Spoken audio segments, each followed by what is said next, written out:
Film industry దగ్గరికి వద్దాం. వరుసగా జరుగుతున్నాయి కొన్ని ఇన్సిడెంట్లు ఫిలిం ఇండస్ట్రీ. జానీ మాస్టర్ జైలుకి వెళ్ళడం, ఆ తర్వాత మోహన్ బాబు ఫ్యామిలీ ఇష్యూ కానీ ఇవన్నీ జరుగుతున్నాయి. ఇప్పుడు మళ్ళీ అల్లు అర్జున్ అరెస్ట్. అంటే ఏంటి ఫిలిం ఇండస్ట్రీకి సంబంధించి?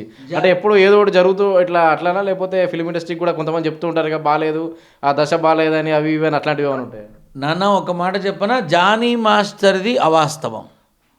డబ్బు విషయంలో జరిగినటువంటి భయంకరమైన వివాదం చిలికి చిలికి గాలివానై ఆ స్థితికి తీసుకెళ్ళింది. ఇప్పుడు ఒక మనిషి అక్కడే ఉండి అన్నాళ్ళుండి అంత చేసి అప్పుడొచ్చి ఈ రకంగా మాట్లాడితే దాని అర్థం ఏమిటి? స్వార్థం మనిషిని ఎంత నీచానికైనా దిగదారుస్తుందని అర్థం కాలేదా మీకు? కాబట్టి అందులో ఒక మనిషిని నాశనం చెయ్యాలి అంటే ఆధారాలు లేకుండా దారాలు తెంపేయడానికి ఎన్నో ఉపాయాలు ఉంటాయి. ఇప్పుడు ఒక్క మాట చెప్తా, ఒక దొంగతనం ఎలా చేయొచ్చు, ఒక మనిషిని ఎలా బాధ పెట్టచ్చు, ఒక మనిషి కనబడకుండా ఎలా చేయొచ్చు, అసలు క్రైమ్ ఎలా చేయొచ్చు అనేది బయట ప్రపంచానికి తెర మీద చూస్తేనేగా తెలుస్తోంది. వాళ్ళేమంటారు, జరిగింది కాబట్టి మేము చూపిస్తున్నాం అంటారు. వీళ్ళేమంటారు, మీరు చూపిస్తున్నారు కాబట్టి మేము చేశాము అంటారు. ఎవరిని తప్పుపడతావు? కాబట్టి ఇప్పుడు చిత్రరంగంలో ఇది తొందరలోనే ఇప్పుడే బయటకి కనపడని వర్గాలు ఉన్నాయి, ఇవి రేపు బయటపడతాయి. ఇంతకన్నా ఏమవుతుంది? నా బొంద ఏమీ కాదు.